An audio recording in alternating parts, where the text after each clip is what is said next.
भारतीय सेना में आप कहाँ कहाँ थे? मैंने टोटल वैसे देखा जाए तो 18 साल, मतलब 17.5 से थोड़ी ज़्यादा सर्विस की है।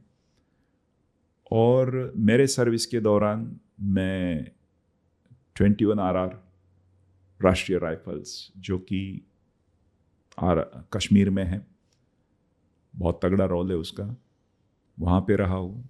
उसके बाद मैं United Nations peace keeping force जो होती है, इथियोपिया, इरेट्रिया, वहाँ पे रहा हूँ। साउथ हॉर्न ऑफ अफ्रीका जिसको कहते हैं, वहाँ पे ये यूनाइटेड नेशंस में कुछ एक टास्क होते हैं जिसमें अपनी इंडिया की भी फौज जाती है, तो उस फौज के साथ मैं भी गया था अपनी बटालियन के साथ। और फिर वहाँ से कारगिल वॉर में रहा हूँ। RR का मुझे 2 बार चांस मिला है। एक बार मैं टेम्प्रेरी बेसिस पे गया था, मैंने देखा, मुझे बहुत अच्छा लगा काम। नेक्स्ट टाइम मैंने अपने सीनियर या अपने सबसे रिक्वेस्ट करके बोला कि भाई यहाँ मुझे जाना है तो आप मेरा नंबर इसमें लगवा दो। तो फिर RR में 2 बार गया मैं। और तकरीबन इससे पहले की जो लाइफ है वो बटालियन के अंदर स्पोर्ट्स में गई। मैं बहुत अच्छा खेलता था ऐसे नहीं कह सकता, लेकिन मैं अपने कंपनी या बटालियन लेवल पे मैं क्रॉस कंट्री, हैंडबॉल, हॉकी, ये गेम्स करता था। तो अलग अलग पार्ट में इस तरीके से मैंने अपनी सर्विस की है। सर, आपने अभी बताया जी राष्ट्रीय राइफल, यूनाइटेड नेशन और कारगिल के बारे में। तो एज अ फौजी क्या काम करना पड़ता है और इन तीनों में क्या चेंजेस है? ओके, देखो कारगिल वॉर, ठीक, RR और यूनाइटेड नेशंस 3 अलग अलग चीज़ें हैं। ठीक है, सबका अपना टास्क अलग है, सबका अपना काम करने का तरीका अलग है।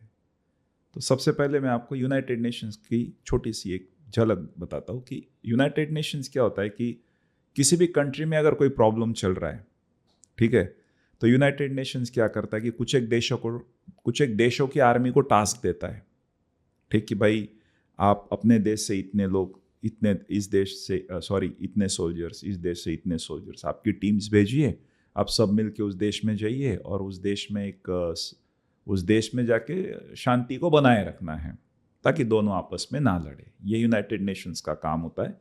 तो उस तरीके से हमें वहाँ करना होता है। दूसरा है RR। RR एक बहुत अलग चीज़ है। फौज, अभी मैं 19 गार्ड्स, मतलब मैं गार्ड्स रेजिमेंट से हूँ और मेरी बटालियन का नाम 19 गार्ड्स मैक्रेकियन सपोर्ट है। बहुत ही उम्दा और बहुत ज़बरदस्त बटालियन है मेरी। बहुत कुछ सीखा हूँ मैं, मतलब सीखा ही हूँ।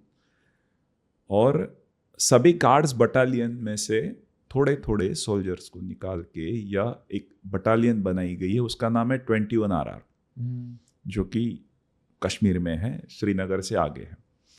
तो RR का काम क्या होता है? RR का काम है कि कोई मतलब टेंशन लेने की ज़रूरत नहीं कि सुबह उठना है फिर दौड़ने जाना है, ऐसा कुछ नहीं है। शेविंग करना है, वहाँ पे वो नहीं है। RR का काम है ऑपरेशंस करना है, ठीक है, आतंकवादियों को ढूंढना है, उनको ठोकना है, ठीक है, उनके जहाँ पे वो जंगलों में रह रहे हैं, जहाँ पे उन्होंने सामान इकट्ठा कर रखा है, उन चीज़ों को ढूंढना है, उसको डिस्ट्रॉयड करना है। वहाँ के जो गांव हैं, गांव वालों के अंदर से, क्योंकि क्या है, हमने तो यूनिफॉर्म पहना है ना, उसने यूनिफॉर्म नहीं पहना है आतंकवादी ने। तो वो लोग क्या, एक फेरन पहनते हैं, बहुत लंबा होता है वो, उसके अंदर वो अपने वेपन्स लेके चलते हैं। तो उसमें से उसको ढूंढना है, उसकी नज़र से, उसके चाल से, आपके पास इंफॉर्मेशन कितनी है उससे उसको ढूंढना है, ढूंढ के उसको पकड़ना है, जंगलों में जाके ऑपरेशंस करना है। इसलिए वहाँ पे ये PT, मतलब फिजिकल ट्रेनिंग, ये सब कुछ RR में नहीं होता है। RR में बंदा जिस चीज़ के लिए फौज में गया है ना, वो काम करने का मौका उसको RR में मिलता है, राष्ट्रीय राइफल्स। मतलब वहाँ जाने के बाद है ना, एक सोच, जो फौजी की सोच होती है ना, वो एकदम बदली हो जाती है।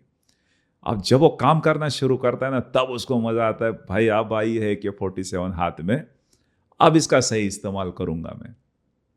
और बटालियन में रह के क्या होता है कि महीने में 2-3 बार फायर के लिए जाना पड़ता है रेंज पे, फायर करो, टारगेट लेके आओ, कितनी गोली लगी, फायर प्रैक्टिस, ये सब कुछ होता है, फिजिकल ट्रेनिंग।